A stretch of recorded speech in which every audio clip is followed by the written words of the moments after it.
We have, starting off today, a very important update, the multi-year financial plan from Gordon Mann, PFM. We're glad to see you here and your colleague. So we will turn over the meeting to you, Gordon. Thank you for being here. Thank you both for being here. Our pleasure. Thank you for having us again. I'm joined by my colleague here to my left, Lauren Sukovich. We're going to give you an update on where the multi-year planning process is, take you through a little bit of an exercise, and tell you where we are headed next. But my understanding is you have a pretty full meeting and then a meeting after your meeting. So you're in this chamber for a while. So I thought we would start with a story to kind of warm up the crowd. A few years ago, I guess maybe about a decade ago now, General Lynch, who was the first receiver, one of the first receivers for Harrisburg, was asked how that city got into such deep financial trouble. Harrisburg is in somewhere between receivership and bankruptcy. They've been in Act 47 for a long, long time. And someone said, how did things get this bad in the state's capital? And I thought he had a really clever answer. He said, bad people, bad decisions, and bad luck was how Harrisburg got into their financial trouble. Bad decisions, or bad luck rather, bad luck. The community wanted to do well by their community. The elected officials wanted to make the right decision. They had a good process and things just didn't go their way.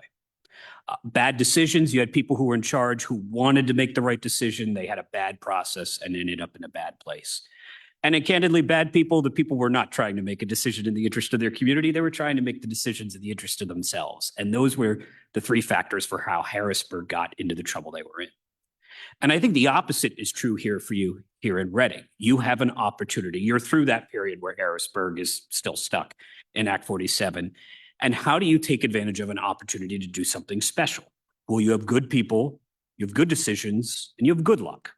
All right, we'll talk about your financial fortunes and your, I won't use the word luck in that presentation, but we'll talk about your financial situation the next time we're here. This is one of the very rare PFM presentations that has almost no F in it. It has no finance. We're not going to talk a lot about numbers tonight. We're going to talk about the other two letters in our name, the public management section of it. So that's the luck side of it, right?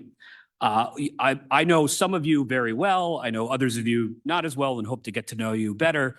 But for the ones that I know well and have worked with for years, I know you're good people. I know you care deeply about your community. You may have different takes on what the community needs, but I know you all want to move this community forward. So you've got the good luck and you've got the good people. Now we need to help you make good decisions, which is really what this planning process is all about. This planning process is the chance to give you a guide map, much in the way the Act 47 plan was, but with a much happier and much more ambitious ending, right? The Act 47 plan, the goal was don't go into receivership. It was largely negative. Don't run out of money, get out of oversight. Those days are past you now. The goal of the mission of this plan is positive, but we don't come from Philadelphia knowing what that is.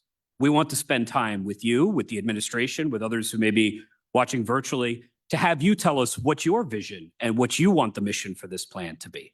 So tonight we're going to introduce that concept a little bit. It's not just to throw it wide open and say, so what do you want Reading to be, right? And the conversation goes 100 different directions for 30 minutes.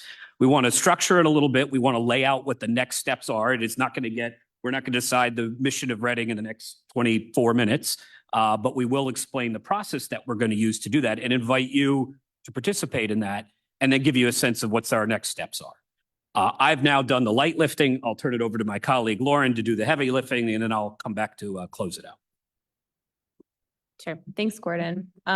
As Gordon mentioned, and as Maria said, no, there's no numbers tonight. And really, we're here to talk about the STAMP plan, the mission and management section of the STAMP plan, which is at its core a multi-year financial plan.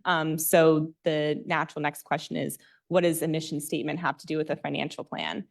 While you're under Act 47 oversight, the mission statement was pretty clear. It was to comply with the plan requirements and to get out of oversight.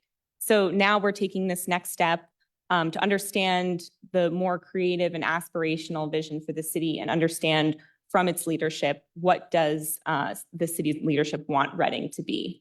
We'll still do the financial condition assessment piece. And you can see kind of from the graphic, this is really how the financial condition assessment underpins the rest of the plan that you'll receive at the end. Today, we'll be talking about the mission and management section, and then those conversations that we'll have to understand the mission and management will lead to the initiative development and the ultimate plan delivery at the end, which will include initiatives talking about specific city services that relate to your mission and also underpin the financial condition assessment that we do at the beginning. On this next slide is the framework that we'll use to draft the mission and management section. So we start with the mission statement. That's sort of the broadest piece at the top. The mission statement should be broad, but it should also be clear, and it should certainly be aspirational. So it should be forward-looking, something that you look towards as in the distance as something that you want the city to be. But it should also be confined to what city government should do, and specifically what city government should not do. From there, we'll talk about some obstacles to achieving that mission. So you may decide that you want city government to be livable, or you want the city of Reading to be livable. Well, what are the obstacles to achieving that livability? From there, we can identify some goals, some specific goals that the city can work towards achieving, smaller goals than the overall broad mission statement that the city can work towards to achieving its mission and also to overcoming some of those obstacles. And the strategies are more specific actions. So the specific, day in and day out things that city government does in its regular course of business. And the performance measures at the very bottom are the really specific things that you can track to measure how are we moving towards our mission, how are we making progress towards our goals. So that's really like the framework that we're working with to develop this mission and management section. But rather than for this planning process, developing a mission statement and going through this process for the entire whole of city government, we decided that we'd like to start with something more specific and a little bit more tangible and targeted for this plan, because it's really just looking over the next several years. So where we've landed there is on downtown development in the city.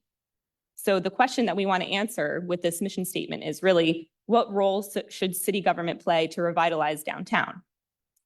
And we have a sort of starting point because you've done already a strategic plan in 2022 for downtown Reading, which included a mission statement. So we're using that as kind of a starting point, but then we'll need your input on how to sort of flesh some of these terms out and to make it more specific to city services. So I can just pause on this slide for a second and have you read. This is the downtown strategic plan mission statement from 2022. And I just want to call your attention to the 4 terms that are at the bottom that are highlighted: economically competitive, equitable, livable, and resilient. So those are the 4 kind of facets of the mission statement that we wanted to focus on and get a little bit more clarity around. If this is the vision for the city, how do these 4 aspects, how do these 4 terms relate to the specific services that the city of Reading provides? So the next step here is really to define these 4 terms. What does it mean for the city to be economically competitive, specific to downtown? What does it mean for downtown or the development of downtown to be equitable? What does it mean for downtown to be livable? And what does it mean for that development to be resilient? So if anyone has, thoughts on that tonight, we'll certainly would like to hear them, but we'd also like to, give you a chance to think about that and think about how that specifically relates to city services.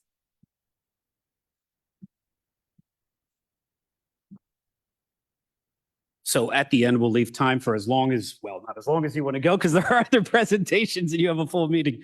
But we'll leave time to have a discussion about that. And really, when we meet in what I'll call the focus groups, that's what we want to do, right? So you guys are very busy. You have a lot going on. If I had to guess, if I remember Reading correctly, you, in addition to this meeting, you probably all have like 4 other boards you sit on, both within the community and city government, and like your schedule is already charted way out with lots of meetings. We're not trying to create a huge burden. What we would like to do is have a group for each one of these: economically competitive, equitable, livable, and resilient, which are great words, but they're also consultant buzzwords, right? So what does livable mean? What does resilient mean? We want to have that conversation with you, and the conversation will happen in 3 steps. What does this mean to you? What does it tangibly mean to be economically competitive? What are your obstacles to being economically competitive, equitable, whatever they are, whatever that term is. And then the ultimate thing, so what do we do about it? What is city government's role to make the community more economically competitive or livable? And city government doesn't control all of the levers and factors that influence these things, right? So if we're focusing on livability, if livability means that Reading has more of a certain kind of housing downtown, and I'm not even going to pick one because I'm not trying to bias the conversation, but more of a certain kind of housing downtown, the obstacles of having more of that housing are X, whatever they are. And then therefore, what that means is city government's actions in the areas they can take to influence that: parking, zoning, a little bit of taxes, but taxes tend to be uniform across the city, public safety, public works. If you're trying to be livable and livable means X, then what does that mean for the city government services and the use of the money you have? And then that drives the last part of the plan. So the plan, it does start with numbers, it always will. And then it talks about what you want to accomplish. And then the last part is, and now here's how you use your finances and your staff to make that impact, right? We would have 4 work groups, probably just 2 meetings for each one. Our idea for the work groups is we definitely want representatives from the administration. Jamar and finance are welcome to sit on every meeting they want. I would expect Jamal from community development to be involved in a couple of them. We'd like to steal, I don't know, maybe we'll steal the fire chief's time or some of the police chief's time. We'd like to get 1 or 2 of you. We could go more. We're trying to keep the meetings small. So 2 or however many council members of you want to join. You don't have to be on every committee. If you want to spread it out amongst you, that's great. Maria, we'd love to have you participate in as many of them as you want. And we'd like to have representatives from the community. And while I know some of the folks in your community, I saw that former Councilwoman Sahelnik is now the head of the chamber. There are a lot of people I don't know, right? And so I will defer to the administration and to council. You tell us who you want to participate, right? I'm not going to pick from 150 miles away or whatever we are. So we'll have a group, a mix of administration, council, and community members, and we'll have, again, 2 conversations. The first one is probably focused on what does this term mean and what are your obstacles? And the second one will be, okay, so what do we do about it? None of this is intended to be a big dramatic secret. We will write up the report and show it to you. It will be the second of 3 parts of the plan to say, this is what Reading is trying to accomplish, and this is what this tangibly means for city government. We could talk about it. You could go back and forth with it. And then that will lead into the initiatives in the plan. So what I have, what I'm trying to accomplish, and then what we're going to do. Those are the 3 aspects of this. The good news is if there is any part of this that you go, I don't know why they're starting with downtown. I don't know why they're starting with the Stantec report. I don't know why they're starting with 4 community meeting or 4 groups instead of 5 or 3 or 2. The good news about this is planning is more important than plans, right? So whatever we do here, you can do again. We will hopefully do again next year. And then the year after that and the year after that, we royally, you don't have to always bring PFM back to do that. And then you would expand it out. You would take a different part of city government. You would include different voices. This is intended to be a place to start. We want to start with something tangible because the one thing we definitely want you to get out of this going into your budget season is something you can really use, right? We're all familiar with the no consultant wants to report that sits on the shelf cliche. And we don't want to do that. We want to create a report that you can use to make decisions this year, yes, and next year and the following year and the year after that. So we want to start with something specific, something we know you're engaged with, and then go from there. We are way ahead of schedule, but that means you will either get to go early or we can talk for the next 14 minutes about any of these terms, any questions you have about the plan process in general, any questions you have about the work group process. We have looked at the city's finance. The next time we come around, it'll be the traditional PFM financial presentation. So if you have specific questions, we might be able to field those now. But I will stop talking and just open it up to you and let you take the conversation wherever you'd like. Thank you, Gordon. Questions from the body? Is this something you've done in other cities as well? So here's an answer that you'll like. Yes, the strong ones. So we did this in Upper Darby. We did this in East Whiteland, which is the home of Vanguard. So a very different community, very small, had a very low EIT. You do not do this in the city of Chester, which is in receivership. right? You do not do this as effectively in Newcastle, which is out of Act 47, but is still kind of finding its way. We have done it in Lancaster because they came into their planning process and they said, that's great. Here's our strategic plan. We already did that. Now please use it, right? We started down this path in Erie, but they weren't quite ready yet. The first thing you have to have is your finances have to be in order. If you can't keep the lights on, we can't worry about what you want to be when you grow up, right? You're past that. You have a really unique opportunity here in that you have a strong fund balance. You have a budget that's been consistently balanced with surpluses. You have the golden key, which a lot of communities don't have. You have a designated fund for capital, which a lot of communities don't. We'll talk about this more when we come back. In about, 2030? Is that when the debt starts to decline? 2033, it starts to decline. 2034, it's non-existent. You don't have any debt. You will have and that's not tomorrow, but that's not 20 years from now either. So for communities that have this opportunity, that have a point of strength and opportunity, yes, we've done this before. That was a very long answer. I probably could have just said yes. I appreciate it. Questions in the body? Chris? Thank you for your presentation. Part of my district is the 3, 4, 5, and 600 blocks of Penn Street. So I sort of have the heart of Yeah. downtown. And the timing of this is perfect because I've started to have conversations with the businesses downtown. We're actually planning a meeting for the 18th of this month. And the feeling that I get is that the business owners are very hungry. They want to see something happen downtown. And the point that I made to them was that the city can't do it all and that they are the eyes of the downtown. They're there every day. Yep. And they need to be part of the process. So I'm hoping this meeting on the 18th will help them to get a little bit more organized amongst themselves.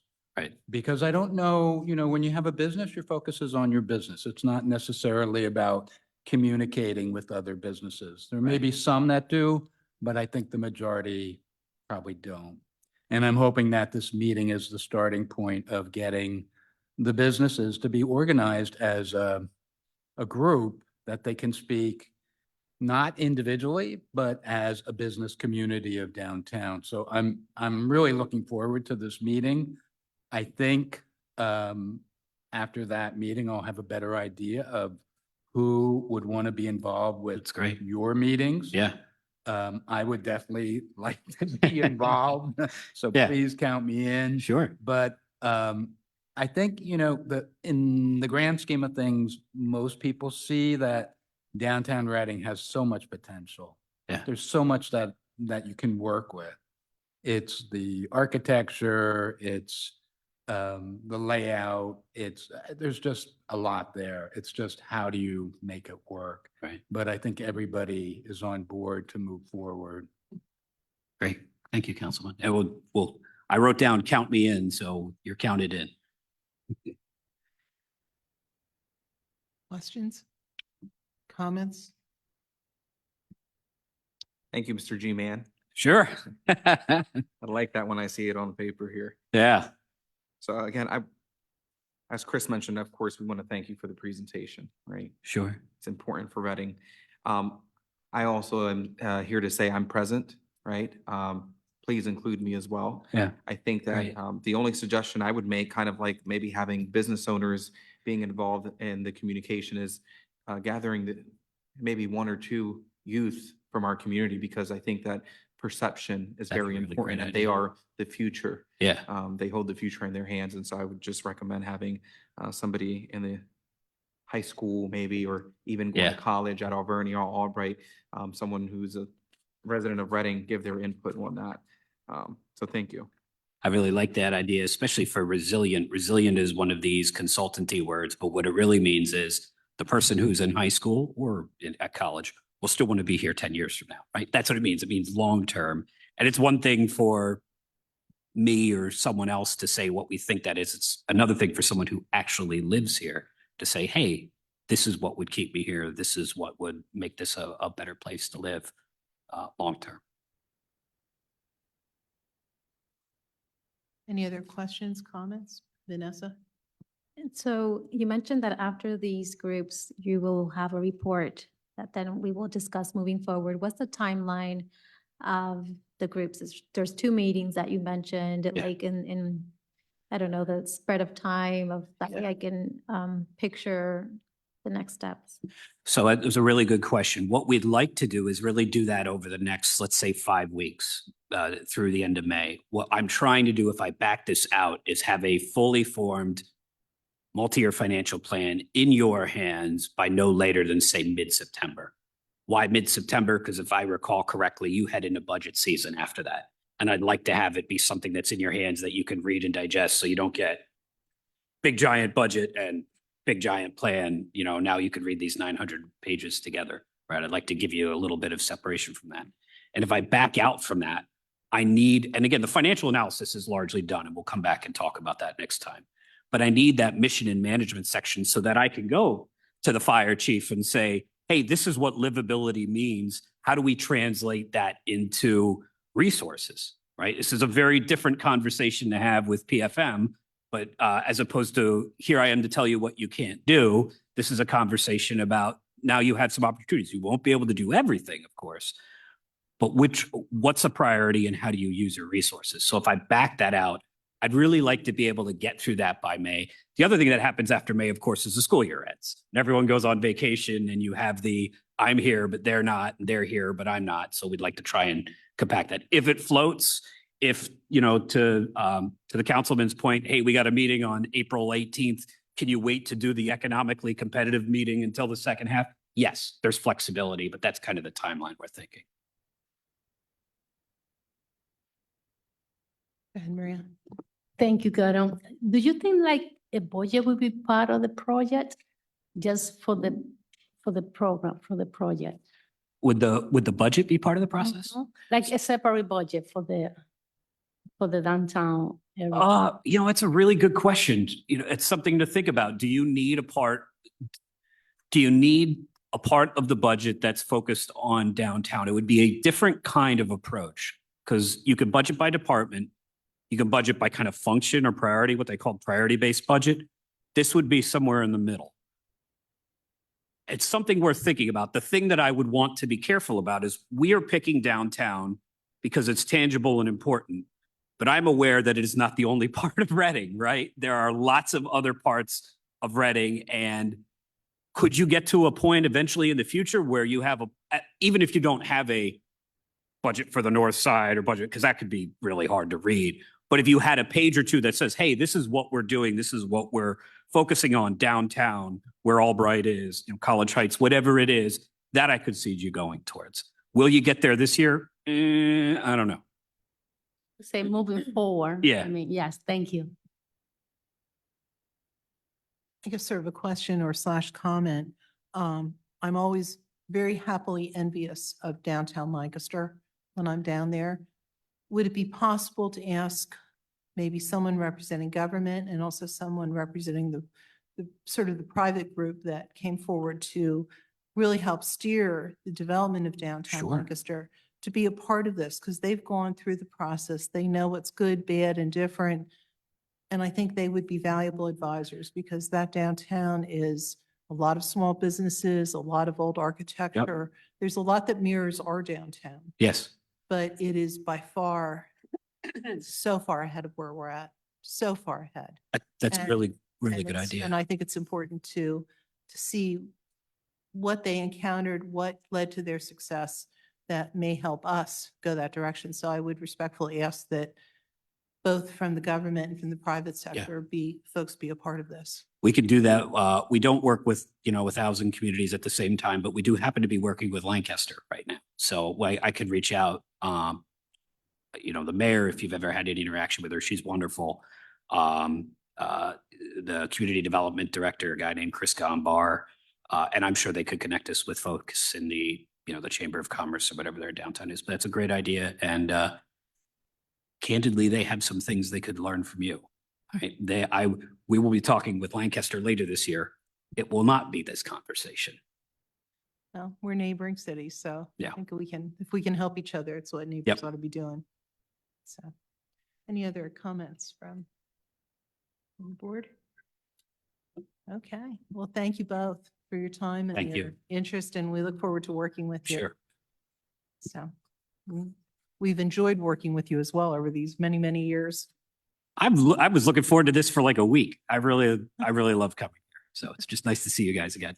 It's nice to hear. Sometimes people don't look at us that way. So the body appreciates that. Thank you.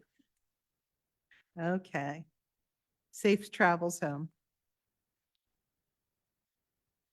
Okay, the next part of our agenda focuses on energy efficiency for public buildings. Bethany, will you be leading the way on this?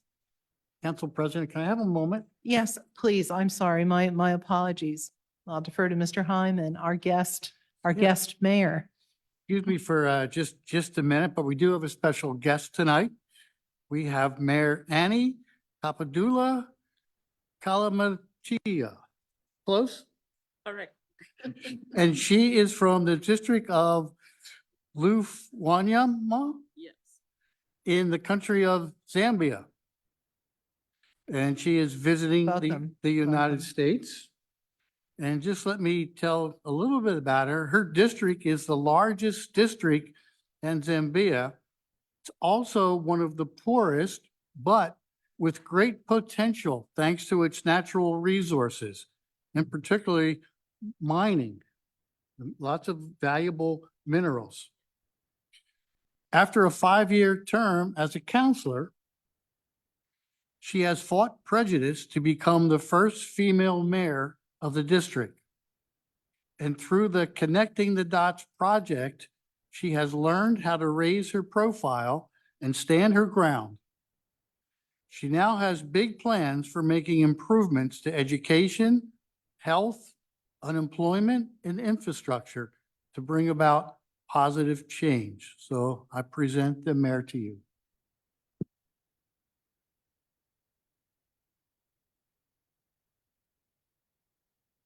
We'd love to have you say a few words, Mayor. Good evening, everyone. Yes, I'm really excited to be here. I've been around close to a month now. I came for UN women meetings. After the meetings, then I decided to visit different places to learn what you are doing here as a council, that I can take away something back home that we can also improve our council. So I've got my friend here, my sister Elizabeth, with me. She stays in Readings. When she invited me that come to Readings as well, I was really excited. And this morning I went around this place. I saw a lot of things that I will take back home. For example, the security service there, it's above. I saw a lot. Yes, from his office also we interacted, and he explained how you run the system. And it was superb. It was nice. And there is a lot that I've learned, and we'll continue talking. We've exchanged lines. I'm told his worship is on leave, sick leave, but he was like the mayor. I explained every question I asked him. So I'm really thankful to him, and the mayor in absentia, I'm sure you'll come and explain to him. I'm looking forward to partnering, whereby we can be exchanging knowledge on a lot of things. You can come back at my place there. You learn something as well. We can learn from you as well. So that's my mission here. Thank you so much. Bless you. Thank you. Thank you, Mayor, and we hope you'll be here for our formal council meeting as well as this meeting. And we'd like you to say a few words then as well during the formal meeting. And it's good to have a female sitting in that mayor's seat. So I'll leave it at that. Presentation of women as well. Yes. Thank you. Thank you. Sure. The Thank you. number is, it's okay, it's good. Back home, we are about 116 councils, districts, but we are only 15 female mayors, Ah, which is not good. It's one aspect. As gender chairperson, I'm also representing the local government as gender chairperson. Wow. So Wow. I've got something to learn from here. I can see a lot of females here, and that is good. That's how it should be. We Yes. develop better that way. 50-50 representation is the best route to go. Yeah, because where you want a road, me, I will fall on water because I know women, we use a lot of water. So at the end of the day, we meet on the same platform. So development comes with both women, men represented, and youths as well. Mhm. Also, the physically challenged, we include them so that they speak on behalf of the fellow physically challenged. So I'm looking at it as a circle. This portion youths, women, men, we make a team and we foster development. Thank you so much. Thank you, Mayor. Thank you. We appreciate your thoughts. Excellent. Thank you. We look forward, hopefully we'll have a little time to be able to speak with you between sessions. If the timing goes well, and we can just chat and talk informally as well. So again, thank you for being here and I hope you feel comfortable in that chair for the next couple hours. Thank you. Okay, we'll go to our next agenda item. This is regarding energy efficiency in public buildings. Bethany, we'll let you lead the way and we will go from here. Welcome, gentlemen. Thank you, everyone. I'm just going to share the screen real quick.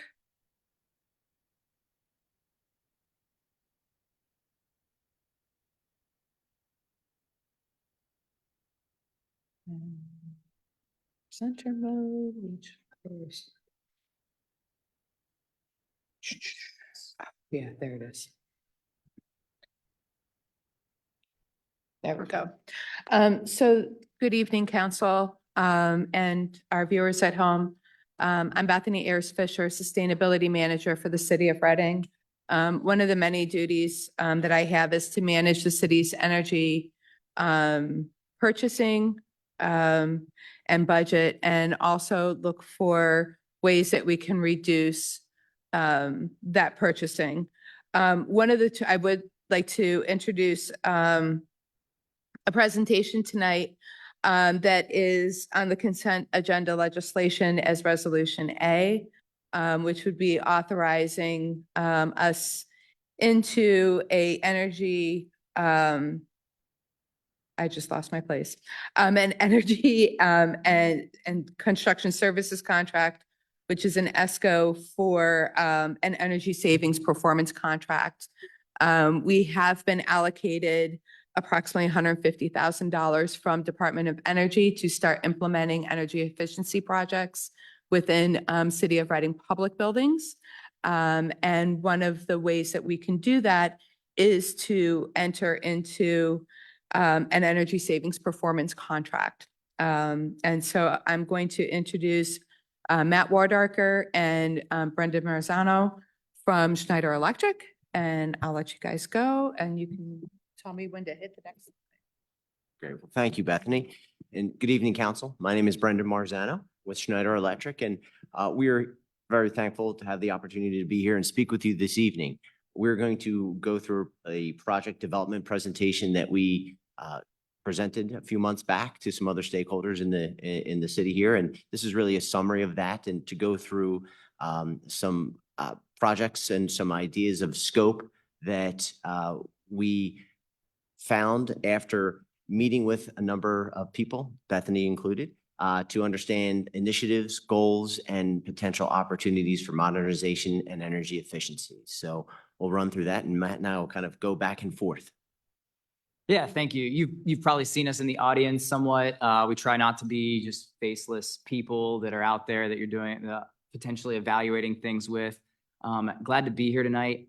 First, I would like to clarify something, not an energy services contract, project development agreement with the intent of possibly doing an energy services contract. So I want to make sure that's very clear. So you're still in the development of, development stage. And so really, I want to start with, we did an assessment. I had engineers on site and taking a look at your utility data. And so give you a little background, what allows you to do this, the enabling legislation is the Guaranteed Energy Savings Act in Pennsylvania. And it allows you to leverage guaranteed energy savings to find efficiencies, such as lighting or anything energy related, and then utilize those savings to then pay for that, to implement that item. So lighting's a good example of this. But really, I want to talk a little bit about how we arrived at some of our recommendations that we'll have for you tonight later on in the presentation. First, we got input from city staff, the people that were physically in these buildings. We asked for target areas that they'd like us to evaluate, where they felt like they were spending more energy than they should be. And so that consisted of various workshops and meetings around the process and what they would like us to evaluate. Then we did site observations with an energy engineer, came out on site, took a look at all your systems that you guys had allowed us to look at. And then we also did a bunch of utility analyses, and we took some of the recommendations from experience with other projects for what we thought would be a good fit for City of Reading. I'll go to Brennan for the modernization goals for the City of Reading. Yeah, and as Matt said, we had a number of meetings, and certainly even in our site visits, we wanted to understand what some goals were, what some initiatives, what was important to the stakeholders that we're talking to, and what would make the most sense and be the most impactful for the city. Reducing and offsetting kilowatt hours across the city was one that was identified that could really be helpful and enable projects to get off the ground and really help things here in the city. And also we could identify ways to enable the city's goal of 100% renewable energy by 2050. The kinds of projects that we're talking about here, the things that we want to include, really put you on a really nice path to getting that goal achieved. And from there too, we also understood that it was important to understand ways to access funding and ways to access the ability to get these projects started. And whether it be through energy efficiency, saving money on energy, grants, rebates, these are all things that we can help the city do to identify ways to get projects to become a reality, to further the modernization and enhance the experience here in the city of Reading. With that, I'll turn to Matt. Yeah, so I want to go over kind of the value of the construction model that Schneider Electric implements. There's two construction models that we kind of compared and contrasted here. The traditional construction approach is you kind of establish funding and where it's going to come from and budget, and then you go into design scoping. And so there's a lot of upfront costs with design scoping. Whereas with our construction methodology, it's more so one company accountability.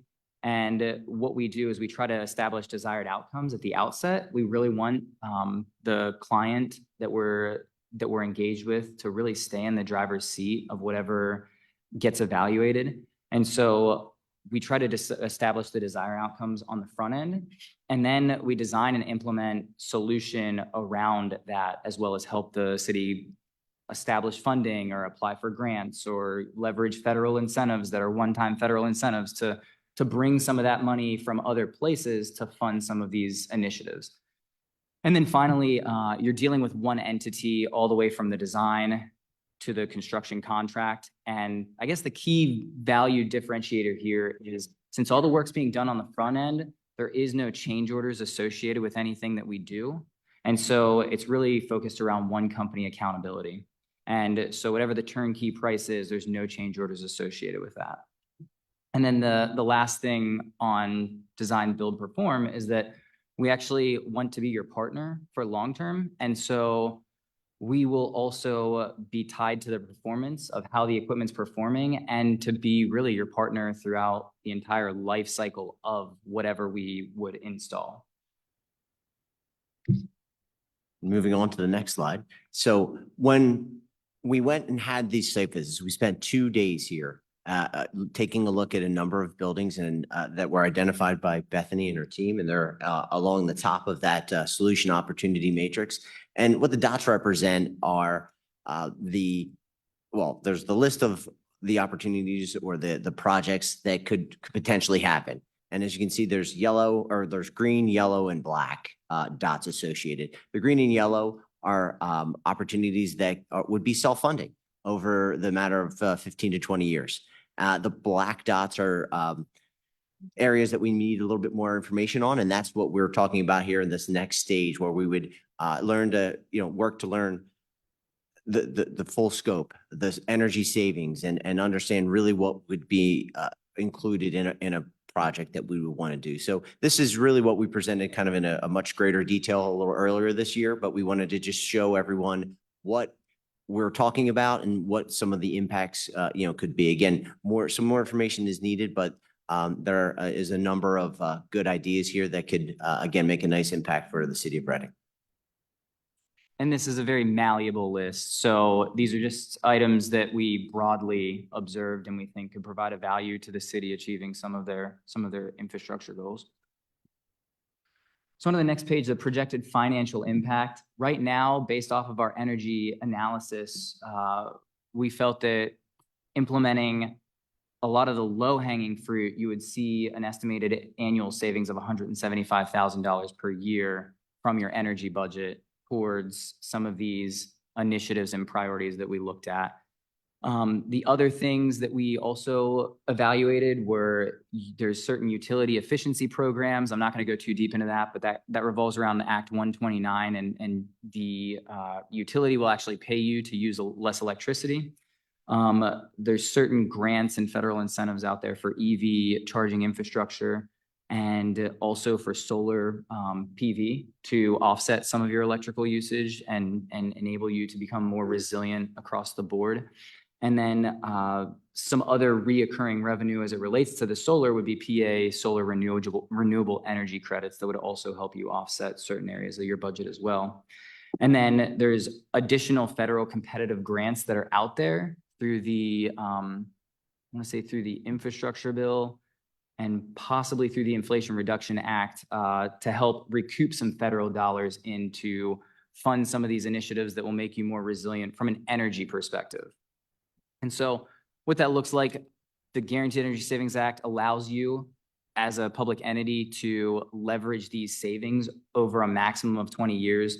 And so really over 20 years, you could look at a possible $3.2 million to $4.7 million investment today by implementing some of these initiatives. So going to the next slide, and I want to make sure there's time for questions, but marketing and communication, one of the things that we try to help our clients with is to communicate why some of these modernization efforts are done. And so one of the items that we looked at were field house exterior LED lighting. And so really what this could look like, and I included some examples of things that we're doing in New Jersey, but we can help you create content and ways that you can get that out to the community to show that you're investing in community use spaces. And so that's one of the ways that we try to partner alongside the client and figure out what do you exactly want to communicate to the community about how these spaces are going to be utilized, or maybe even why you would like to update some of the infrastructure, maybe to LED lighting, which is brighter and has a better, distribution of light to make parks safer at night, or could be that you want them to be more useful to community members at night too. So that's marketing and communication. That's something that we also offer to explore at this stage as well. So I'll toss it to Brendan to talk about looking ahead, and then love to hear some questions. Right. And again, really just looking ahead, this is a very condensed roadmap of what we've done and where we hopefully intend to go with the city. We've already done that utility analysis and site assessment. We ran through that slide. We presented, as I said, a little longer presentation of what we did tonight. And tonight we're going through the project development presentation with you, the council. And what we're looking for is the approval of our project development agreement, which I believe was in the packet that was included to everyone. After these slides, we're not going to go through them. There's an appendix with some more information about Schneider Electric if you're interested, if there's any other questions there. But for now, we'll pause and we'll see if there's any other questions that we can address. Thank you for the presentation, Melissa. Hi, thank you for being here. Thank you for the presentation so far. The estimated annual savings of 175,000, is that based off of just upgrading to LED lighting at all these locations? Or is that also based off of the proposed projects like HVAC upgrading and all that? So HVAC upgrading was not considered for the two buildings, City Hall or for Public Works. I believe they're already in process with that. So that savings number would be mostly focused around LED lighting from an interior and exterior perspective, and then also solar photovoltaic panels as well. Those locations are gonna get solar panels? No, we wouldn't, we're currently developing whether or not it makes sense for those locations Okay. to get solar panels. We just include that in there is that it's an exploratory item that would yield that X amount of savings. Thank you. Yep. Other questions? Chris? Thank you for your presentation. I think this is great that the city is looking at doing this because obviously we can't really ask our citizens to do something with energy efficiency if we're not looking at it ourselves and acting by example. But I just have one question that I know you don't have a crystal ball, but with energy efficiency, it seems that the technology is constantly improving and changing. I think my concern is that certain systems would maybe have a limited lifespan because in a couple of years, there may be something that would be improved. Is there any way, and as I said, I understand you don't have a crystal ball, you don't know what's coming down the line, but I guess, is there anything in place to research to make sure that whatever is decided would be a good fit that wouldn't become obsolete within a short period of time? That's a great question. So right now, I think LED is probably makes the most sense, like the LED lights, just because they last 10 years. Could there be something that lasts even longer than 10 years? That's something to consider. I don't know if there is something on the horizon that would replace LED. I don't know about it, and I would assume that it's probably further into the future. Right now, it's definitely makes sense to transfer from fluorescent lighting that you have today to LED. I think the broader question is probably around solar panels. Solar panels are one of those like we've seen the increase in efficiency of solar panels every year. I guess one of the things that I'd say that we would evaluate is, we would look for what's called a tier 1 solar panel. So one that's the most efficient, but also has the longest life expectancy. The other real value to something like solar, where even though you might be like buying something that a newer generation might be more efficient, it doesn't necessarily mean that it's still not going to be designed for your intended use to offset the amount of energy that it was designed to offset. And so I know that's a long answer. I don't see anything out there that's going to change solar, but I do know that there's things that are out there that you could add to a solar array that would then make it even more energy efficient. And just to kind of add on to there too, is what we found already is that, again, you'll realize energy savings that, again, through this legislation, you're going to be able to reinvest it in there. And yes, are there going to be advancements in technology? Absolutely. And one of the things that we like to do is become a partner with the cities and towns and entities that we engage with and have an open dialogue on what is happening. And again, if there are things that come down the road, 10 years, 15 years, or whatever the case may be, we're open to working and getting those implemented as well in further phases. Apologize for the long answer, but that was a good question though. Thank you. Questions, Jamie? Just want to follow up on Melissa's questions on solar. I know you said it was exploratory. Is there anything that you have that is conclusive? Like a conclusive recommendation? I think Bethany wants to take this. Yeah, we're not there yet. So this process is kind of flipped upside down. So we started with Met Ed's Act 129 program, doing energy efficiency audits in the buildings. And then we interviewed for they're called preferred partners with Met Ed to help implement the guaranteed energy savings projects. Interviewed them all. We all just the team, so me, Jamar, Kyle, enjoyed working with Schneider and their approach. And they will be procured with approval through Omnia purchasing. So it's kind of like CoStars, but allows us to use federal money on projects. So what we'll be doing, so we will be back multiple times as we develop projects and what the funding source is and what the savings is going to be, what the return on investment is, what the initial investment will need to be, and how the project's going to go. So there'll be constant updates as we continue to go through this process. And by the way, Beth, Matthew, and Brendan, thank you for the presentation. To follow up with that, I know you mentioned that there are other projects. Can you name the other projects? I guess I'll do it. We're primarily looking at lighting upgrades at City Hall and Public Works, energy efficient, weatherization projects, especially windows at City Hall, Public Works, also Third and Spruce Rec Center. And then HVAC projects, so mini split units for the field houses.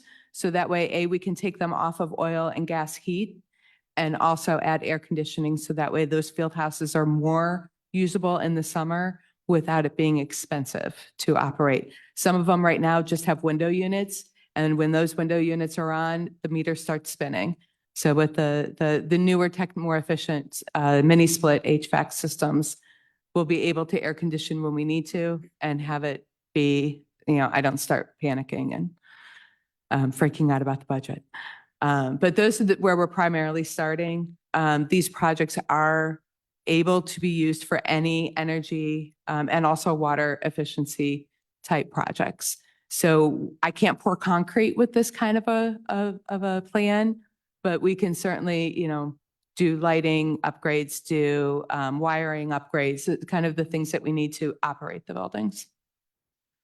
Then my last question, Matthew, I know you said that it's for the life of the project.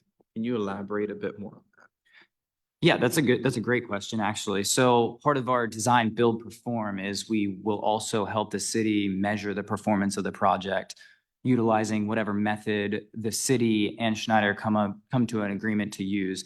And so what that looks like is possibly it's something called retro commissioning, but really taking a deep dive into what controls your building systems. And then if there's an issue with anything that we've touched or anything that you would like to help you with in controlling things, we can always troubleshoot that online and then also kind of be your trusted advisor to say, hey, this might be malfunctioning, maybe have somebody come out and take a look at it too. So anything that we do, it's a long performance that we want to measure and be the city's partner long-term, where we're a phone call away. Thank you. I definitely agree that moving energy efficiency is important, moving in that direction. I think my only concern is when I don't hear anything that's conclusive or if it's all exploratory, I just on the side of caution. So are you let me ask a clarifying question. You're worried that none of these initiatives, if I'm asking this right, you want to know, do some of these initiatives make sense, or you are worried that we haven't evaluated them fully yet?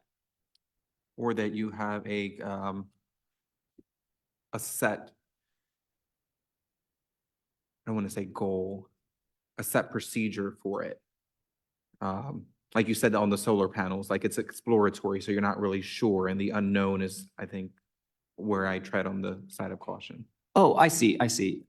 Yes, so the project development agreement is for us to vet, what does your existing infrastructure look like to see if it could even handle like solar panels. Right now, based off the cursory walkthrough that we took, we feel like it could, but we won't know that until we get deeper into the process of the project development and to take a look at all your current systems, like your switch gears, your electrical loads, stuff like that. Things like LED lighting certainly are a great candidate for that. That's something that your building definitely could handle. And so those are more the definite things, such as interior and exterior LED lighting. It's some of the evaluation, more of the evaluation that would go into, the other recommendations that are on that sheet. If that makes sense. Thank you.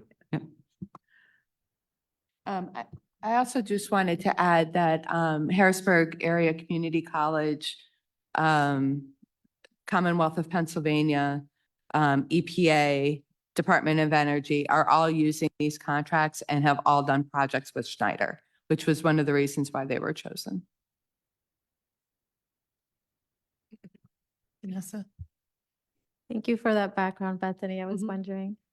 So the project development agreement that is on the consent agenda for later today, we are agreeing for this project as it develops. Like we're still working on it. We're not, to clarify, right? Yeah. The answer. Correct. Okay. And then in the matrix with the colored dots, the bottom it says for the key self-funding project. Can you clarify that again? Yeah, that's a great question. So the green is the shorter payback item. So that's your lighting, that's your solar panels. The yellow are going to be longer payback, but we still feel could fit into a self-funding project, but the payback might be 15 to 20 years. And then the gray dots, they're more so needs more investigation and or they might not pay for themselves. There would need to be additional capital money in those items. Okay, so to clarify in terms of funding, there's a mix of funding. There's grants that can be, there's capital funds. We don't know yet how much of what will be used to fund these projects. Correct. And I'm sorry, that's only speaking in terms of energy payback, not grant funding, if that makes sense. Yeah. So those dots are for energy savings. So LED, for instance, the payback is very short on LED. Some of the high efficiency transformers, they have a little bit of a longer payback, but it's certainly worth doing, especially since your transformers are aging.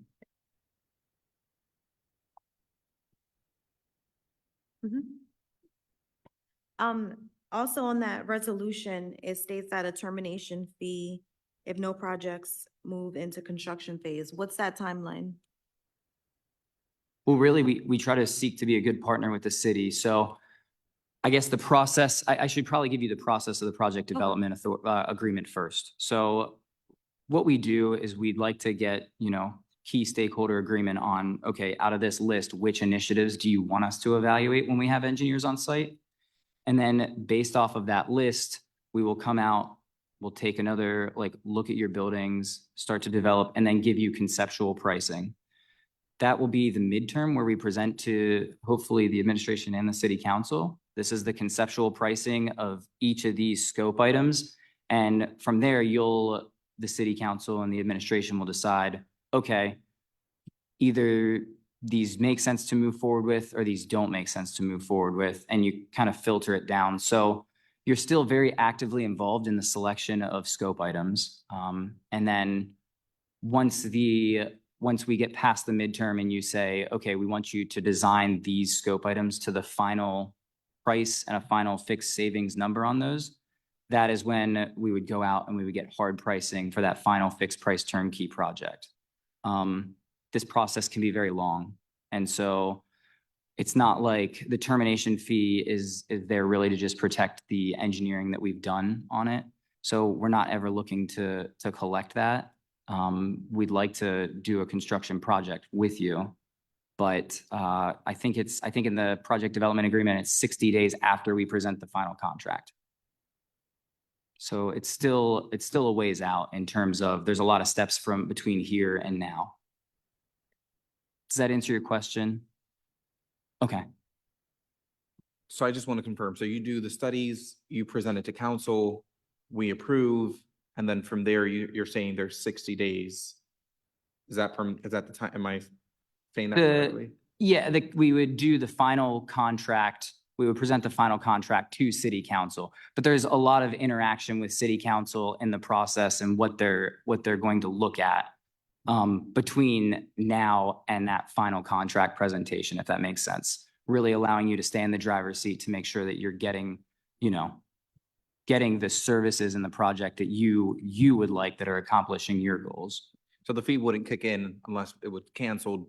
Unless after- you'd say, hey, thanks for coming out and having all your engineers, look at everything. We're not going to even do LED lighting. Gotcha. Okay. Thank you. Yeah, no problem. Any other questions? I mean, clearly we'd be working council and administration together on Yes. prioritizing the projects we all would like to see.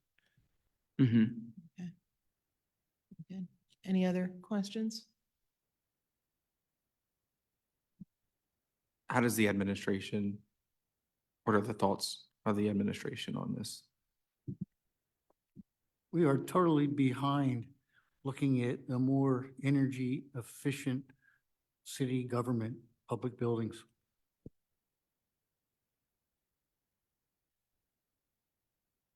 Okay.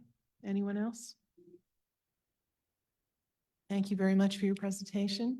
We look forward to moving forward and making things more for that energy Thank you for efficient, listening to us. cost-effective. Yeah, thank you so much. And again, there'll be lots of updates for everybody. Okay, thank you. Have a good evening and safe travel.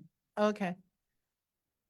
I just wanted to confirm, there's no fees associated with you working with the city on this, right? Yeah, at this point, everything has been covered through the energy savings program that's offered through First Energy. And then as they build out the plan, they're taking all of that on themselves. Okay, thank you. Yeah, there's been no fee so far. All right, thanks. Something we like to hear. Thank you. Okay, we'll go to our agenda review for the formal session. We have Pastor Jorge Correa of Iglesia Hispana Pentecostal. Will he be with us? Okay, in person, okay. Proclamations and presentations. We have one that we will just announce about Greek Independence Day. And we also have a remaining one from Women's History Month for Adele Shade from Total Experience Learning at Albright. So we'll have two commendations today. Public comment, we have several people signed up already, correct? 8 non-agenda. Okay, 8 non-agenda. So we may have more people till as people come in. We will then go to the agenda and minutes from the meeting. Well, the agenda of obviously tonight is April 8th. And then the minutes are the March 25th regular meeting and summations of discussion from the March 25th regular meeting, March 25th and April 1st committees of the whole, and the April 1st nominations committee. And then we go into the consent agenda legislation. Resolution A is authorizing entry into a project development agreement with Schneider Electric Buildings Americas, Inc., ESCO, to identify energy conservation measures that are available to and appropriate for customers' facilities, determine the guaranteed savings that would result from implementing such ECMs, and propose the scope of work and project price for ESCO's implementation under and pursuant to an energy and construction services contract. The federal and state governments enacted legislation that allows federal, state, and local governments to enter into special agreements known as energy savings performance contracts, which operate under a design, build, perform methodology. Final project selection and funding will be approved by City Council and the administration. There is no cost for this service. However, there's a termination fee of $150,000 if no projects move into construction phase and the city of Reading decides not to proceed. Would anyone want this pulled into a separate vote, or is everyone okay with this staying on a consent agenda? Okay with it on the consent agenda? Okay. Okay, the next resolution B is authorizing the purchase of maintenance / support for the current VSU video safety unit to Let's Think Wireless LLC of Pine Brook, New Jersey. The current annual contract with LTW for maintenance and support expired on February 29th at a cost of $84,354.37 from the police budget. This contract will cover all maintenance and support services as well as all software updates beginning March 1st and ending February 28th of 2025. Administration, anything you'd like to weigh in on this? We've had a long-standing relationship with Let's Talk Wireless. They've installed all of our camera networked services, police. So this is really the annual contract. And it's pretty self-explanatory, all maintenance, support services, and software updates, which are something that happens every year. Any questions for Mr. Hahn? Okay, if everyone's okay, we'll keep this on the consent agenda as well. Next is Resolution C, increasing the contract for general engineering services from $250,000 to $500,000 to address an unusually high need for engineering work required due to the increase in capital projects related to ARPA funds in 2024. The recommendation is to increase the amount the city can spend under each of the contracts for the public works engineering projects to the following 5 companies from $250,000 to $500,000 per firm for Cedarville Engineering Group, LLC, Spot Stevens and McCoy, Gannett Fleming, Bugart Horn, and McCormick Taylor. Mr. Heim, would you like to? Or Mr. Latchet? So this involves the contracts that were awarded, I think, last year for the bulk engineering firms. Because of all the ARPA projects that are out there, there's been a much higher need to utilize them, and there will continue to be to get us through the end of the year with all the projects that we need to get out to bid. The way the contracts were set up is that any of the 5 companies, depending on how much work we assign to them, because again, the idea with the bulk engineering is that it's not for any specific project, but it's for projects that come up throughout the year, that they could get anywhere between $0 if we didn't assign any work to $250.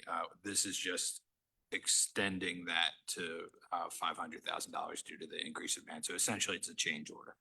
How's the determination made as to which company is utilized? That might be, I don't know if Kyle could answer that, but generally,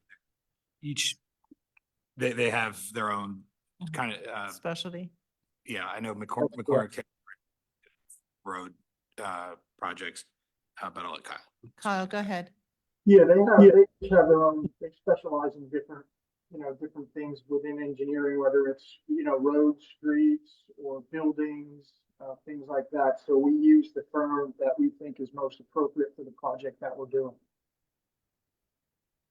Okay, so pretty much mirror. I didn't hear him. I didn't understand him. Kyle, can you speak maybe closer to your microphone?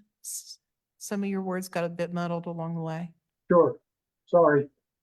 Yeah, each firm has kind of their own specialty, whether it's for roads or buildings, traffic control, things like that. So when we have a project, we try to use the firm that best suits our needs for the project that we're doing. Okay, questions? Depending on the cost of what's awarded, would that still have to go through council if it's over $35,000, or does this cover everything?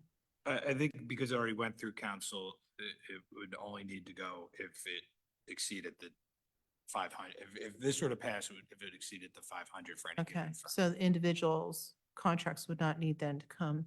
And I'm not sure that Go ahead, Okay. Michael or Fred.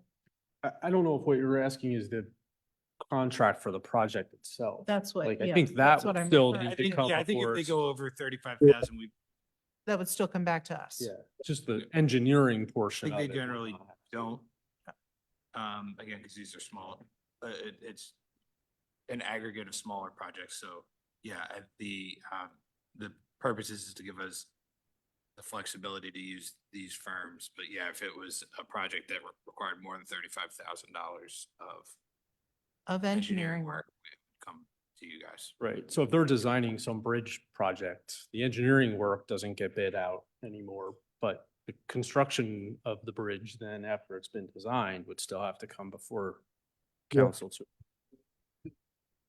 Yeah, I don't think this, I think if we're constructing a bridge, it's gonna be. I'm just using that as an example. Yeah. Right, no. So we don't have a super tanker running in. But yeah, I'll tell you what, I'll talk, I know Kyle's listening.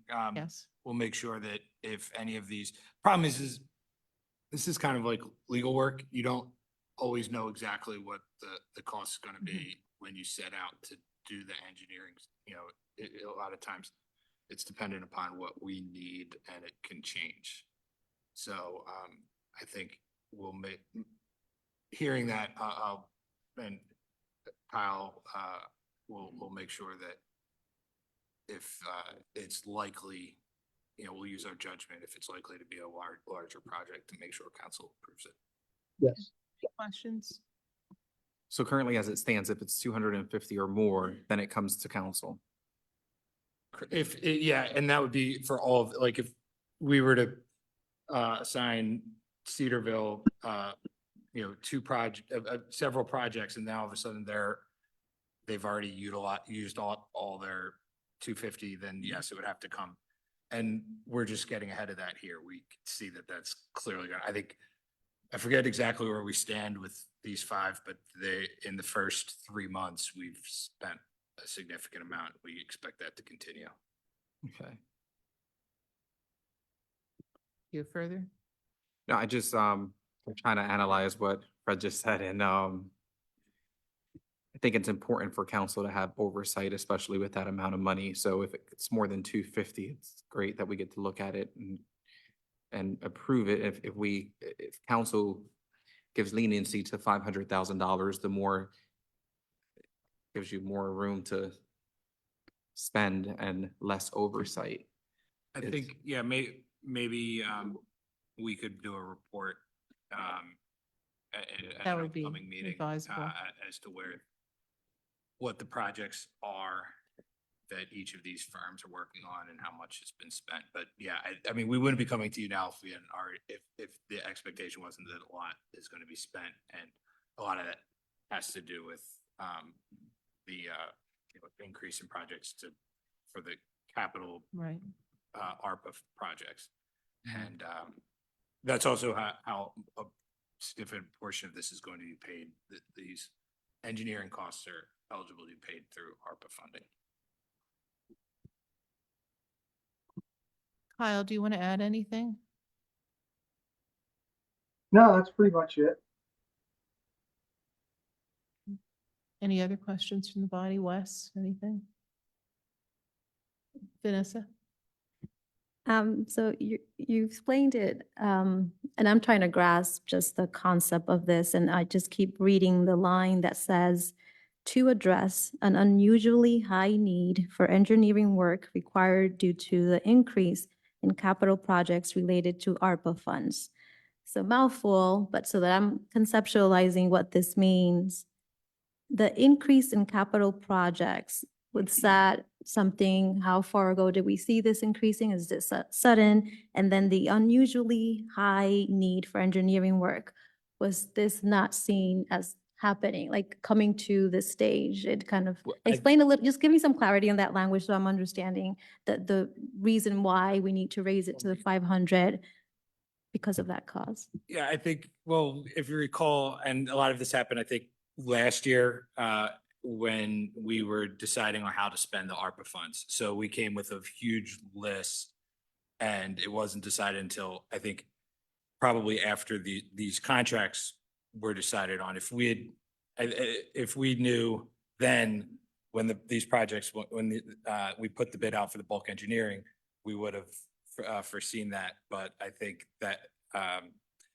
typically we don't have enough money to afford the construction of a project of $500,000 worth of engineering work, but now we do because of what we've allocated to spend on with the ARPA funding. Yeah, this is the ARPA money. This is the money we receive from the federal government that we are using the bulk of it now for our own public projects, for which engineering is certainly a part of that. So because we got this additional money, millions and millions of dollars that we're using for infrastructure improvement, part of that is engineering fees to put the plans together. So that's where the additional expense has come from. Thank you, Bill, for the clarity, and Fred.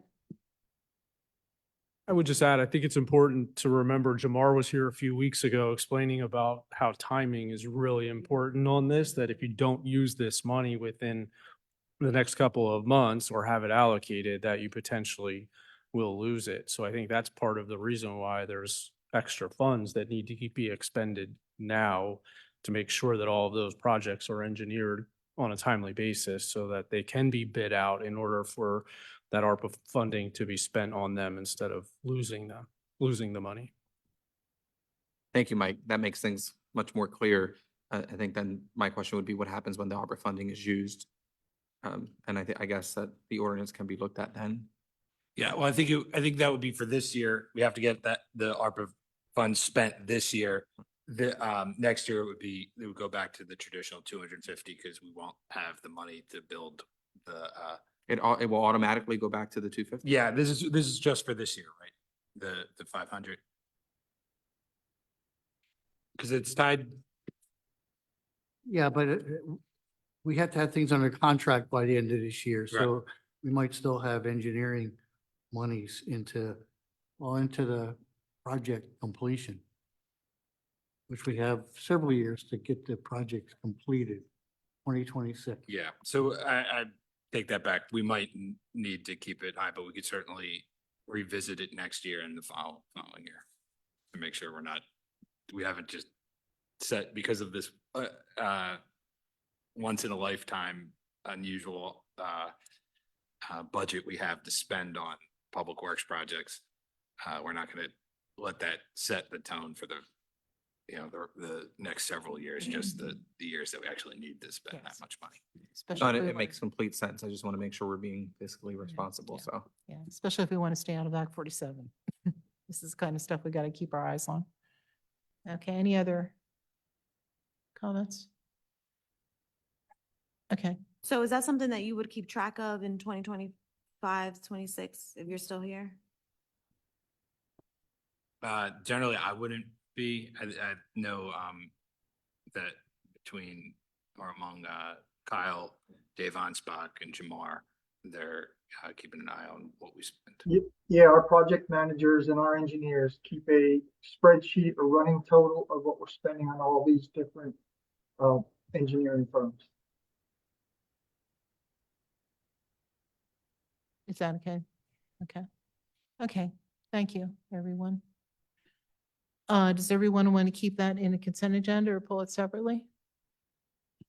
I'm sorry to keep this going. I just have a question. Are we able to add verbiage that we can extend it to 2026 so that way it lasts for that amount and then it automatically goes back to its original standing, or I don't think it says anything it doesn't have a capping timeline, it right? at the end of this year. Yeah, that- Are we able to It add says a ARPA timeline? funds in 2024. It's pretty specific to that. Is that in the resolution? I don't think that's in the actual resolution, though. I think that's just in the agenda memo. So Mike, Okay. would we be able to add verbiage to add a timeline for 2026? Well, I mean, from my perspective, it's tied to the award of contracts that you made last year when you initially hired these firms to do this work. I'll look So- at it in between the meetings to Okay. see what was in the original contract and then what is in this language. I drafted the language, but I know Tammy drafted the agenda memo, so I'll look at that in the contracts and make sure it's clear, and we might need to amend it at the meeting. Does everyone want to keep this in the consent agenda, or do you want to pull it separately to vote on it? I think it would depend. If we need to amend it, we would have to take it out of the consent agenda. Okay, we'll do that then. Okay. Our next is D award of contract for the Cedar Street parking lot project to J. Phillips Excavating and Hauling of Hamburg in the amount of $336,356 from the Public Works budget. This project consists of regrading, reconstruction, and restriping the existing Cedar Street parking lot. This work also includes, but is not limited to, the reconstruction of Linden Alley, Gilbert Alley, and Sands Alley, improving the flow down the center of the roadway. Comments? Kyle? Yeah, this is pretty self-explanatory. It's just to redo the surface lot on Cedar Street. Over the years, it has been patched time and time again, and it's starting to fail. Okay, any questions from the body? Go ahead. Want to confirm that's the City Hall parking lot, right? Yeah. Okay, the one where police and everyone parks Mhm. behind us? Yeah, Thanks. can't remember the last time that was repaved. Probably. Yeah, I think there's a lot of texture there right now. Everyone okay with keeping that in the consent agenda? Okay. Next is E award of contract for the Bear Park Stadium Lighting Project to Horizon Electric of Reading in the amount of $345,800 from the Public Works budget and grant funding. This project will replace the baseball field lighting at Bear Park, which is currently not functional due to a suspected damaged underground conduit. Power will be provided from a new 400A service installed at the park. New LED lights will be mounted on these poles to replace the existing features. The lights will be specified with remote control capabilities so that the city staff can be contacted to operate the system remotely if needed. In addition to the ball field lighting, the city would like to add solar-powered security lighting at the tennis courts to be activated at night. Any questions, conversation on this? Raphael? Yes, I was there last night. Yesterday, I had a meeting with these sport guides. I also took pictures. That's what I have here. Took picture of everything on, but it's not only to change the light. It just it is also need to replace some of the pole and of just the way where the light bulbs are installed, because these people, this is a need. This is pretty much like an emergency for these sports guide.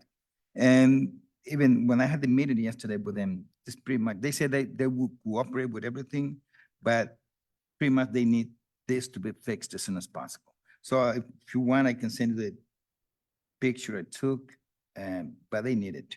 So I'm looking to see if this project could be awarded as soon as possible.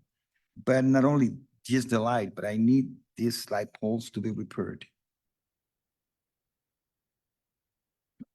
Kyle, any response to Councilor Nunez?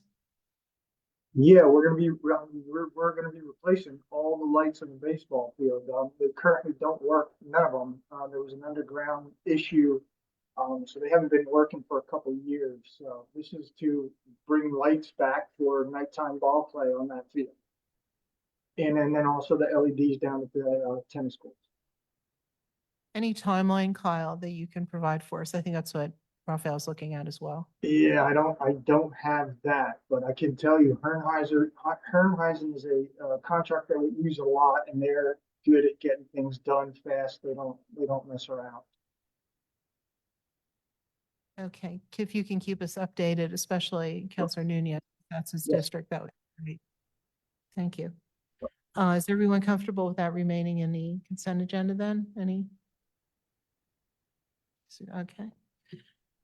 Okay, then we have just two ordinances for final passage. It's Bill 25-2024, amending the position ordinance by increasing the salary of the accounting manager from $84,312.14 to $90,000. This was introduced at the March 25th regular meeting. Any conversation on this?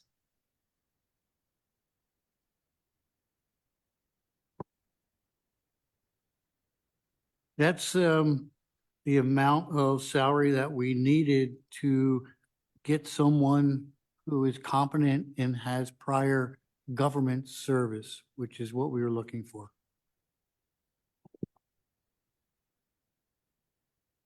Any questions, comments from anyone? Okay. Next is Bill 26-2024, authorizing the execution of a cooperative purchasing agreement with the parking authority in a form substantially similar to the agreement attached as Attachment A. This was introduced at the March 25th regular meeting. Fred, would you like to summarize, and then we'll questions? Yeah, so we discussed this during the committee of the whole last week, and I think there were some concerns that it was too vague or ambiguous. I did try to address that, making it clear that this would apply to engineering services, and I also shortened the amount of time to make it more of a trial period of 2 years rather than 4 years. It could be extended in 1 year periods, but this makes it a little bit more a little bit less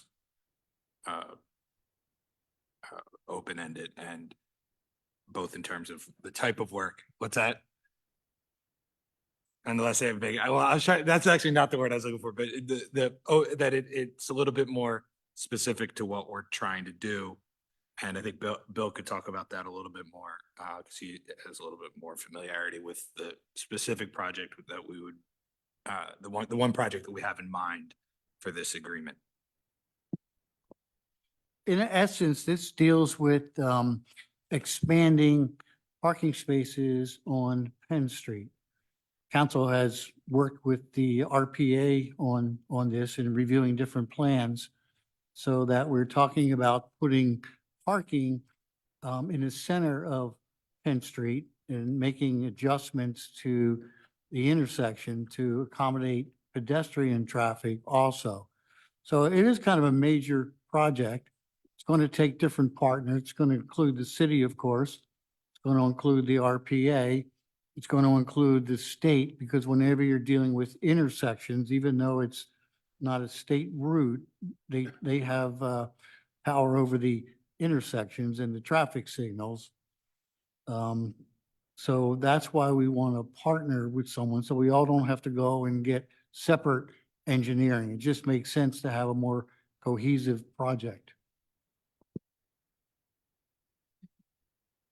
Well, that got me a bit excited to know that something's going to be worked on. So I just want to, because the first thing that came to my mind was, are you talking about the center of the road that splits the road? Those are going to be, like, I'm thinking of Philly, how they have the parking spaces in the middle. Yes, yes, and we're also talking about, we'll work with the, is it the South Central Transportation Authority? We're also working with them because we will be, as part of this project, we'll be eliminating some of the bus stalls that aren't really needed. They've agreed that we could eliminate probably about half of those bus stalls, which will also provide for more parking. Thank you. Yeah, I don't have the total number right here. Yeah.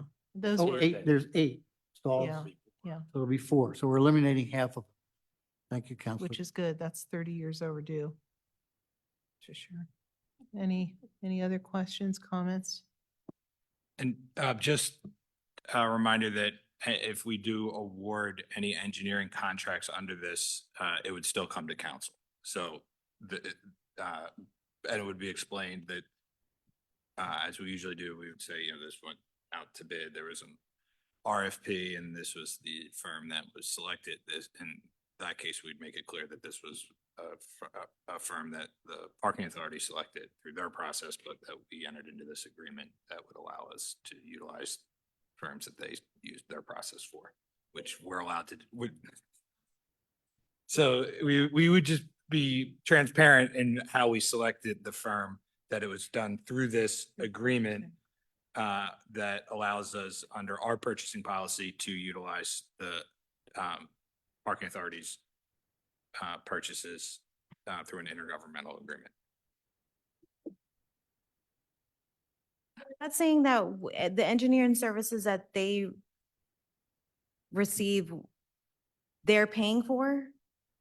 That And we can use well, it? we would be able to use the bids they got, the rates that were quoted for them. And coincidentally, and this wasn't planned because this just came up this week, but the bulk engineering contracts we were just talking about, that would be the flip side, is that they would be available to them. I don't know if they'll actually use them or not, but it would be, my understanding is the firm that's doing the parking studies for them has a similar arrangement where it's kind of like a general contract to do work for the authority.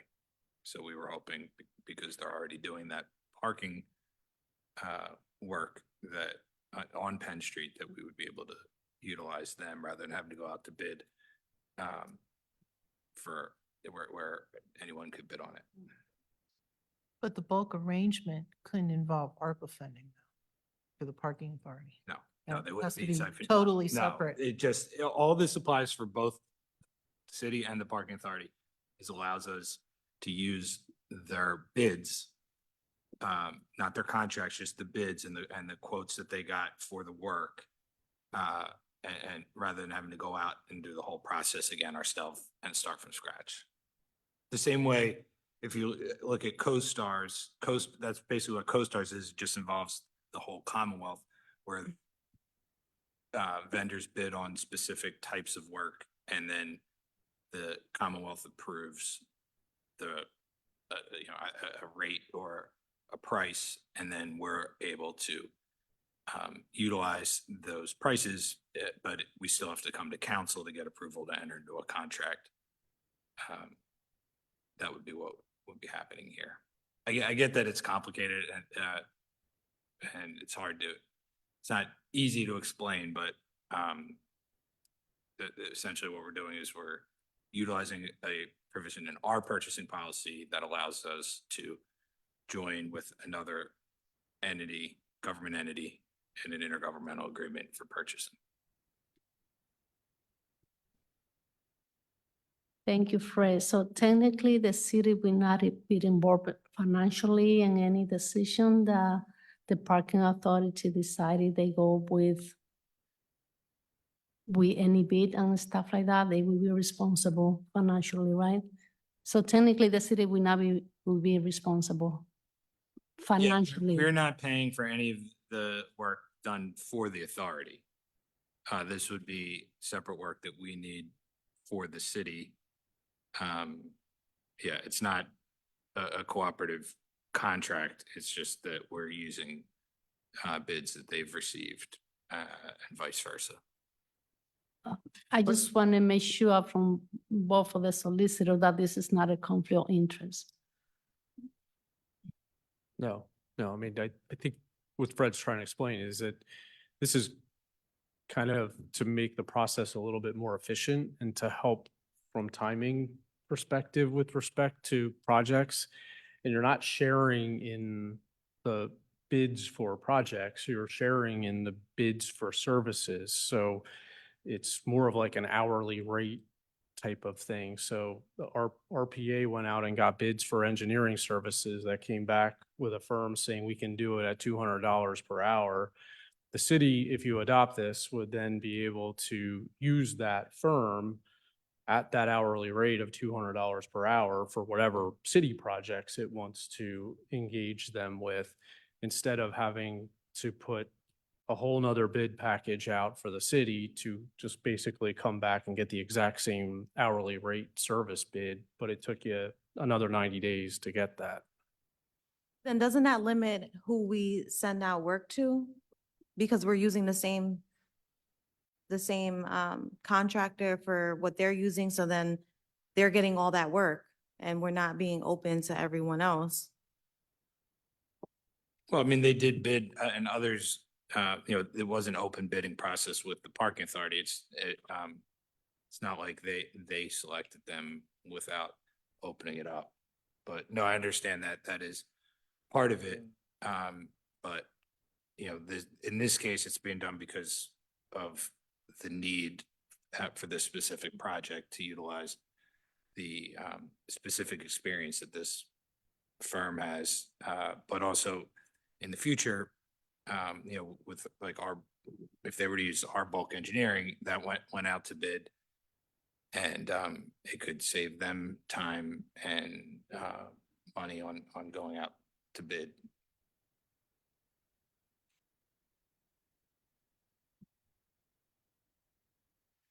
I think I'm trying to understand what Ms. Ventura Councilman Ventura just said. So yeah, so it would limit, is it vice versa? So if the city has bids, then the parking authority would be able to use them. Vice versa, if they have bids, we'd be able to use them. However, the limitations would be on whichever entity, whether it be the city or the parking authority, goes out to get the bids, those would be limited to the bids that were sought by that entity. Right, yeah, I mean, just like any bid, we wouldn't, yeah, we'd be limited to what bids that they've received. So let's look at the Penn Street scenario. So we want to make these changes to Penn Street for the parking. So like to answer Councilman Ventura's question, if the RPA goes out and gets bid for an engineering firm to do parts of this, then we want to go out and get bids for an engineering firm to do this. We could have two engineering firms trying to do the same project, charging us fees that overlap. It just wouldn't make sense. So we're having a joint project. They already have the bids, the engineering firms. So essentially, we want to piggyback on that agreement. So I think that's the best way to go. How is it decided who goes and gets the bids, or who puts out the bids? Which entity puts out the bids? Just because they already have it. They already have the contract with this company. So this gives us the authority to use the company at the parking authority's bid price.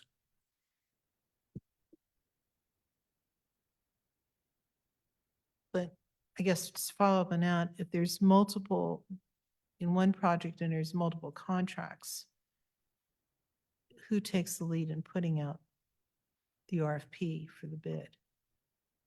I guess, is that what you're sort of asking? Well, this is, Yeah, So which entity is Right. gonna take the lead, more or less. correct on putting the bid? In Particular- this case, they've yeah. already, the parking authority already Right. reached out, Right, and they already have that. So passing this ordinance would allow the city to use that. Right. Correct? yes. But for future projects, which entity then would decide who's seeking the bids? How does, I think that will depend on the nature of the project, actually. Yeah, I mean, it could be either or both. It doesn't necessarily have to be coordinated. It's just if they go out for bids, we would have the ability to, like Bill said, piggyback off of that, and vice versa. It doesn't have to be a coordinated effort. It's just a convenience that, we're trying to avoid. And particularly for this one project to get started right away and utilize work that has already been done, institutional knowledge that this firm has of this very specific area of the city that we're looking to re-engineer, for lack of a better term. projects could have sort of split responsibilities within the projects themselves. Very well, yes, good. Okay. It's going to be interesting to see how this unfolds. Yes, and we'll be looking for some monies from Transportation Authority and some Sure. grants, and we'll try to cobble together money for this whole project. Right. But we right. do have money set aside in our capital improvement funds to start this. I only have a comment, because last year I know we were working with the RPA on the parking work group, and we were already having discussions and saw drawings of potential adding potential parking to Penn Street. So we already had discussed that, and the RPA was willing to pay for those engineering costs. Is that still in discussion? Are they still going to pay for it?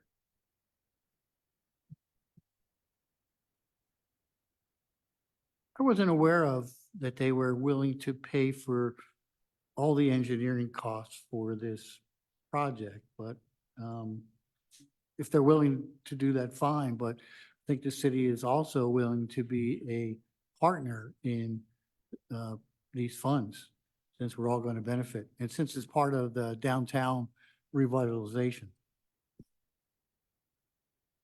They have that in writing, Melissa? It should be in the minutes. Linda was there. Okay, okay, well then, So I feel like we're starting over when this has already been in the works for months.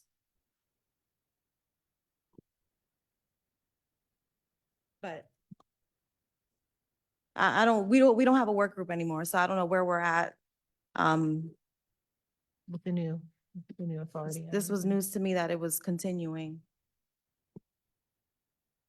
Jamie? I guess my question is more towards Mike. Mike, would we be able to amend the ordinance to make it so that it's just for this project?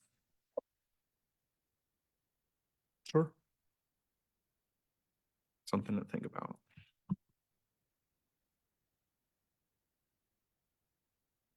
Any other? It's almost quarter out. Any other comments? Okay.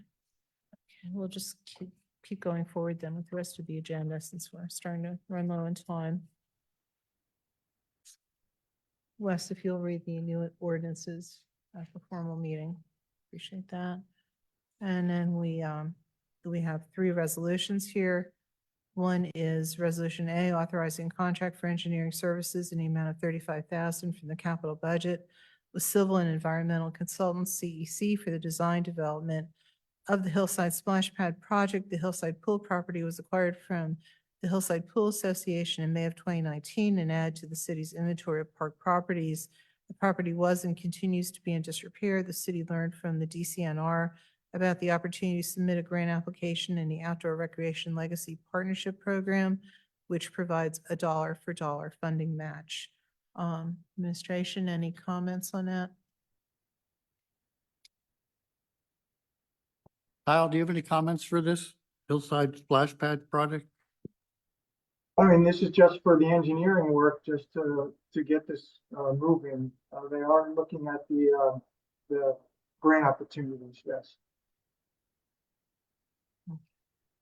Comments from council? Melissa, it's your district. I'll save my comments. Okay. Anyone else? Okay. And then we have 2 appointments. One is appointing Lori Bellman to the Shade Tree Commission, and the other is appointing Amara Gordero to the Animal Control Board.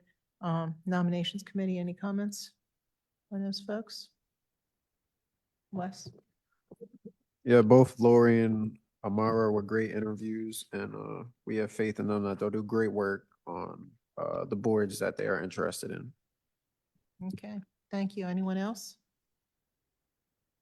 Is it okay if we take those 2 together then, guys?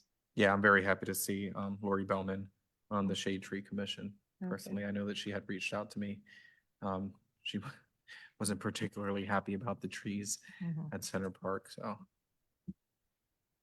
Okay, so we'll take those 2 together if that's okay with everyone. Okay.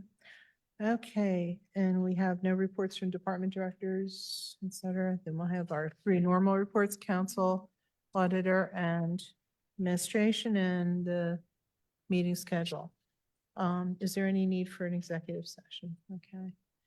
Okay, if that's the case, then we have about 10 minutes or so to relax in between and do whatever anybody wants to do. We'll reconvene at 7. Thank you, folks. Is there a motion to adjourn? You got it. Okay, almost forgot again. Okay, thank you.